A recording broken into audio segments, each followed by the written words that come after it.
Tarantino's talked about a ton of underrated movies over the years, but some of his best deep-cut recommendations come from his Video Archives podcast with Roger Avery.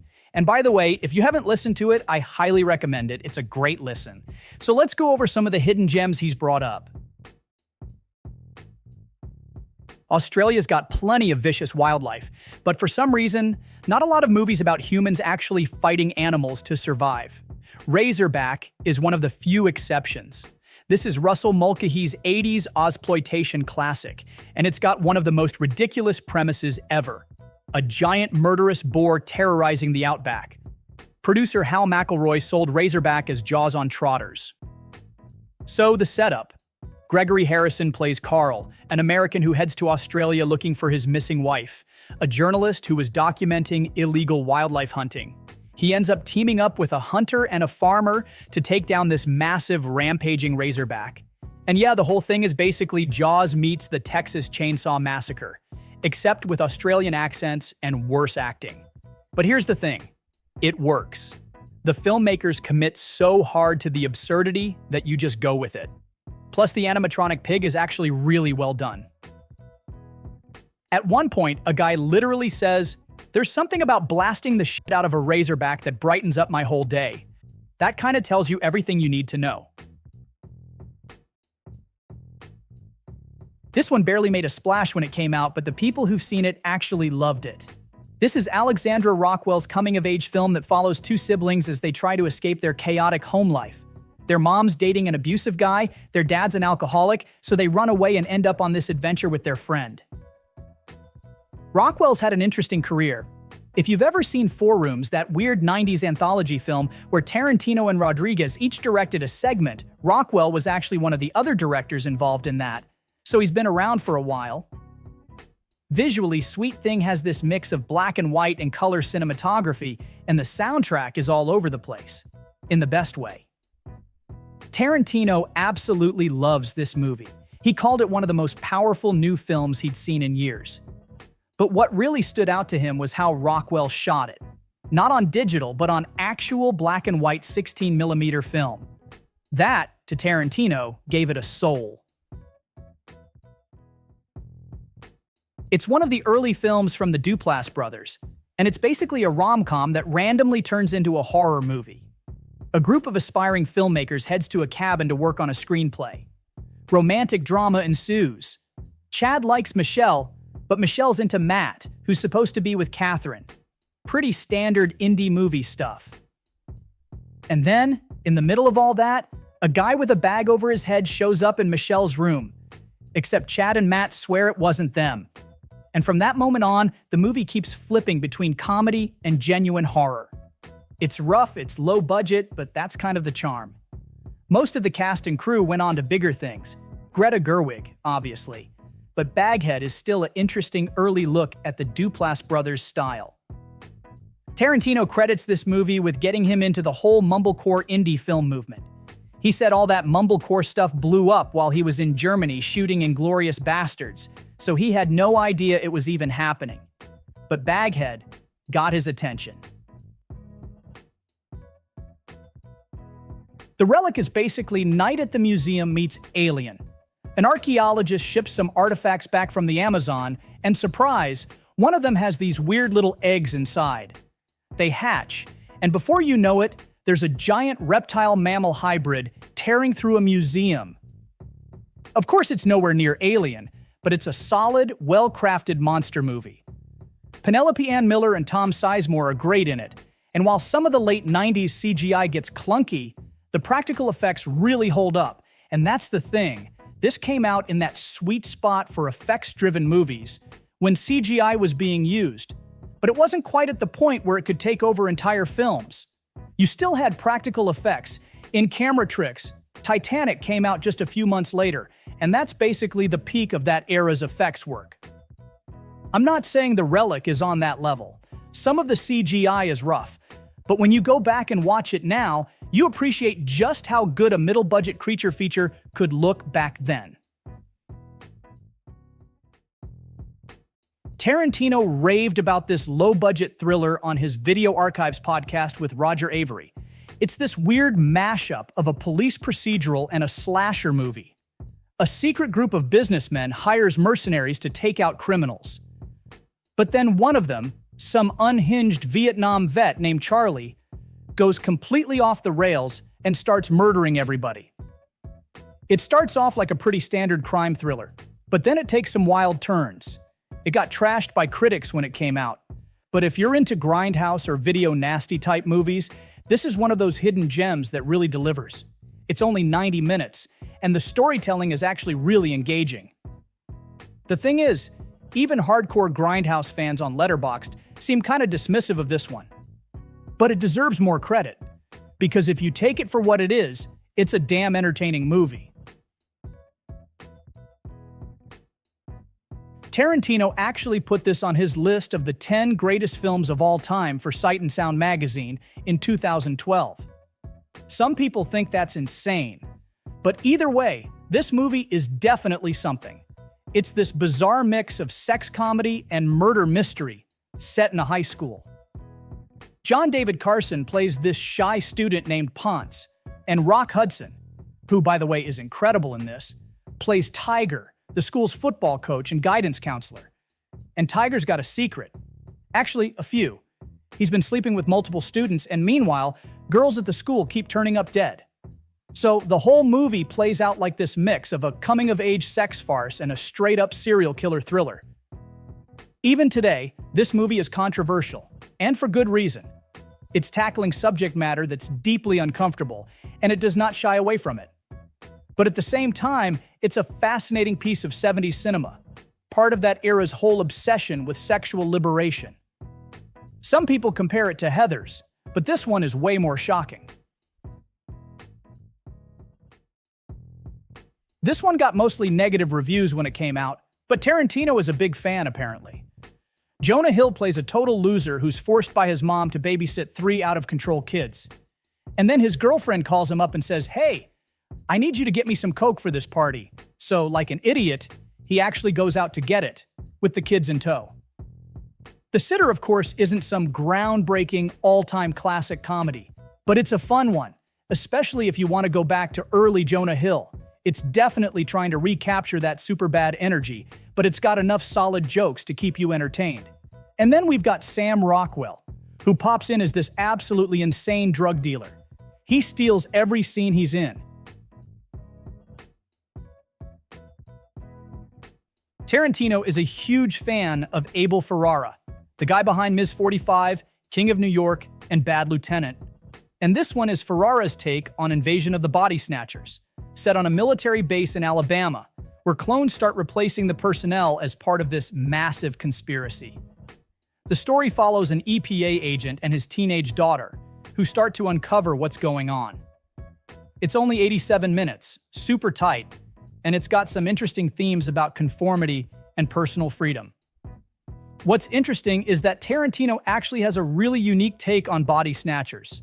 He's talked about how in every version of the story, whether it's Don Siegel's, Philip Kaufman's, or Ferrara's, the pod people are always seen as the villains. But that's actually debatable because technically they don't actually do anything overtly sinister on screen. If you believe your soul is what makes you who you are, then yeah, the pod people are basically committing murder. But if you see it as your intellect and consciousness defining your identity, then what they're doing is closer to rebirth. You're still you. Same memories, same skills. But now, without all the emotional baggage. It's a really interesting way to look at the movie. This is Tobe Hooper's follow-up to Poltergeist, and originally it was called The Space Vampires. That title tells you exactly what this is. A space shuttle crew finds these 3 humanoid aliens in suspended animation, they bring them back to Earth, and all hell breaks loose. These things are energy vampires, and they leave a trail of absolute carnage. Lifeforce bombed hard when it came out. Critics trashed it, audiences ignored it, but over time, it's built up a following. And it's easy to see why. You've got wild special effects, brutal murders, and even Patrick Stewart. It's one of the most out-there vampire movies ever made. Even Gene Siskel, who wasn't exactly a fan, admitted that Lifeforce is kind of a guilty pleasure. He called out the ridiculous amount of nudity, the over-the-top violence, and the heavy use of special effects. But watching it with a packed crowd, he said it was fun. Tarantino ranked Crawl as one of the best films of 2019. And he's actually got a point. He said it impressed him in every way, just from a pure filmmaking perspective. And yeah, for what it is, it's pretty much rock solid. Kaya Scodelario plays a woman trapped in her house with her injured father during a hurricane. And as if that wasn't bad enough, now they've got alligators in the crawl space. And not just one or two, several, big nasty ones. So they've got rising water, a flooded house, and these crocs hunting them down. On paper, it sounds goofy, but they actually turned it into a really tight, well-executed two-person horror film. A lot of that comes down to Scodelario. She completely sells it. The cinematography's great, the characters feel fleshed out, and unlike most movies like this, you actually care about what's happening. And it did well too. $91 million at the box office on a $15 million budget. Tarantino's a huge fan of Jack Hill's exploitation movies. He loves Switchblade Sisters, Coffee, Foxy Brown, especially Foxy Brown, since that was a big influence on Jackie Brown. But another one he really pushes is the Swinging Cheerleaders. The plot sounds like pure B-movie exploitation. A journalist goes undercover as a cheerleader to write an article about sexism, only to stumble into a much bigger conspiracy. But underneath all the cheerleader exploitation stuff, there's actually something smarter going on. It's got some genuinely funny moments. Joe Johnston, who plays the lead, has great comedic timing, and there are some surprisingly thoughtful takes on gender and relationships. Yeah, the ending goes off the rails a bit, but overall, it's way more interesting than its IMDb rating suggests. Tarantino ranked Animal Kingdom as his third favorite movie of 2010, right behind Toy Story 3 and The Social Network. This is basically an Australian Goodfellas. It's about the Codys, a family of criminals in Melbourne, constantly under police surveillance, knowing that any day now law enforcement might just take one of them out. But this isn't a big, sprawling gangster movie. Most of it takes place in a small suburban house, where all these personalities are just crammed together, creating this pressure cooker of tension. At its core, Animal Kingdom is really about family dysfunction. Jackie Weaver steals every scene as Janine the matriarch, and Joel Edgerton is great as Baz, the seasoned bank robber. But the real standout is Ben Mendelsohn as Pope. This guy is a master manipulator, and if you've only seen Mendelsohn as Krennic in Rogue One, you haven't seen him at his most terrifying. Pope makes Krennic look like a joke. Tarantino actually put this on his official list of the top 10 films of 2013. It was the first collaboration between Greta Gerwig and Noah Baumbach, who later made Marriage Story and the Meyerowitz Stories. Basically, it's this comedy drama about a 20-something dancer trying to figure out her life in New York. Relationships, work, all of it. On paper, this kind of sounds like a feature-length episode of Girls. And I mean, yeah, in a way it is, but there's something warmer about it. Something more charming. Gerwig is just infectious as Frances, and then you've got Adam Driver in a pre-Star Wars role as her roommate Lev. But one of the best things about this movie is the cinematography.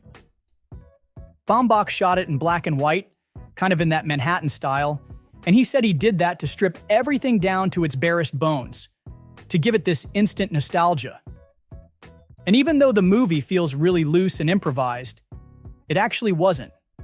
The actors stuck to a super tightly written script, barely any deviation. Somewhere premiered at the Venice Film Festival in 2010, and at the end of it, the jury unanimously gave it the Golden Lion, Best Overall Film. And guess who was jury president that year? Tarantino. He said the movie just grew and grew in their minds after that first screening. This one was written and directed by Sofia Coppola. It's about Johnny Marco, played by Stephen Dorff, who's this newly famous actor trying to recover from an injury. He's got money, he's got fame, but his life is just completely empty. And then, out of nowhere, his ex-wife drops off their daughter, played by Elle Fanning, and suddenly he actually has to step up and be a dad. Now here's something that became kind of a stupid controversy at the time. In 2011, Tarantino put out his top 20 films of the year, and Somewhere wasn't on it. People immediately jumped on that because at Venice, he was raving about the movie. Meanwhile, his list had Night and Day at number 12 and Robin Hood at number 18. So of course, people started asking what happened. Tarantino later explained that he kept the Venice films out of the ranking because he was in a different mindset when watching them. He was on official duty and wasn't seeing them as a regular audience member. Looking back, he actually regrets not putting it on his list. He said if he had known people were going to dissect it that much, he would have just thrown Somewhere into his top 10. This was one of Tarantino's favorite films of 2011. People always talk about Juno and Up in the Air when it comes to Jason Reitman, but Young Adult might be his sharpest movie. Charlize Theron plays Mavis, an alcoholic ghostwriter who heads back to her hometown thinking she's going to win back her high school boyfriend. And let's just say, things do not go the way she plans. Mavis is a fascinating character. She's immature, selfish, but she's also hilarious and way too smart for her own good. And then you've got Patton Oswalt as Matt, the unpopular kid from high school who was brutally bullied. The two of them end up forming this really unusual kind of sad friendship as they both try to make sense of their lives. It's not a feel-good movie, which is probably why it didn't catch on the way Juno did. It did okay at the box office, $23 million on a $12 million budget. But honestly, this is one of those movies that deserved more attention. Not everyone gets to be happy. That's the theme at the heart of Afternoon Delight, and it's exactly what Kathryn Hahn's character, Rachel, is struggling with. She's stuck in a lifeless marriage, trapped in a routine she doesn't want, so in an attempt to shake things up, she takes her husband to a strip club. That's where she meets McKenna, played by Juno Temple, and after getting a lap dance from her, something in Rachel changes. Afternoon Delight is a strange movie. It kind of feels like two films in one. It starts off as this well-crafted but pretty standard comedy drama, and then, out of nowhere, it shifts into something darker. And that's why audiences were kind of split on it.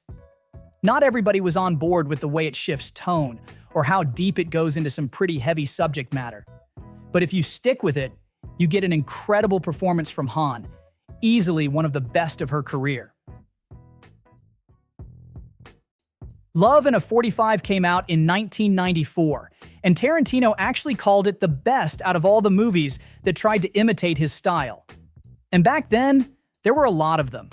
It's a high-energy, violent road movie about a small-time crook on the run with his fiancée, dodging cops, loan sharks, and a psychotic ex-partner, all while trying to make it to Mexico. This was the first and only movie from director C.M. Talkington, but it's got everything you'd want from a 90s Texas outlaw crime film. It's fast, it's got that hyper-stylized energy that makes it feel like it belongs right alongside movies like Natural Born Killers and Freeway, and the cast is stacked. Renee Zellweger, Gil Bellows, plus wild cameos from Peter Fonda and Anne Wedgeworth. Tarantino recognizing this one isn't surprising. If you love those mid-90s crime flicks, this is a hidden gem worth tracking down. This was David Robert Mitchell's follow-up to It Follows, but instead of horror, this time he's making a full-on neo-noir mystery with some surreal, Twin Peaks-level weirdness. Andrew Garfield plays Sam, a guy who gets obsessed with the disappearance of his neighbor, only to start uncovering what he thinks is a massive conspiracy. And I mean a deep conspiracy. Serial dog killers, underground codes, hidden messages, even some kind of monstrous bird woman. And that's the thing about this movie. It feels like a riddle. It's packed with hidden details, secret clues, stuff you won't even catch the first time around. And what's really interesting is how it taps into the psychology of conspiracy theories, the way people get sucked into them, the way they start seeing patterns that might not even be there. And in recent years, we've all seen what happens when conspiracies stop being harmless internet rabbit holes and start bleeding into the real world. Drinking Buddies is set in a craft brewery, and it follows this group of friends who are just hanging out, working together, drinking together. But under the surface, there's a mess of unspoken feelings that could blow everything up. Olivia Wilde and Jake Johnson play Kate and Luke, two people who are clearly into each other but have one little problem. They're both with other people. The whole movie builds toward this trip to a beach house, where all that bottled-up tension is just waiting to explode. Here's what makes this movie stand out. The entire thing was improvised. The actors had a rough outline, but all the dialogue is just them reacting in the moment. And because of that, the movie has this incredibly natural, almost documentary-like feel. It's so casual, so believable, you almost forget you're watching actors, until you realize they're all way too good-looking to be real. Paul Rudd plays Ned, and Ned is, well, he's an idiot. But he's also one of the nicest guys on the planet. He's honest to a fault, he's got a heart of gold, and he's completely incapable of functioning in the real world. He can't hold down a job. He gets arrested for selling weed to a cop. Most of the time, he's just floating from one couch to another, crashing with one of his 3 very frustrated sisters. This is just a really sweet, easygoing comedy about family. The cast is stacked. Elizabeth Banks, Zooey Deschanel, Emily Mortimer, they're all great. But the whole thing hinges on Paul Rudd. He plays Ned like this saint-like figure, just stubbornly optimistic no matter how much the world tries to beat him down. And that's what makes the movie work. It's funny, it's got a lot of heart, and by the end, you just feel good watching it.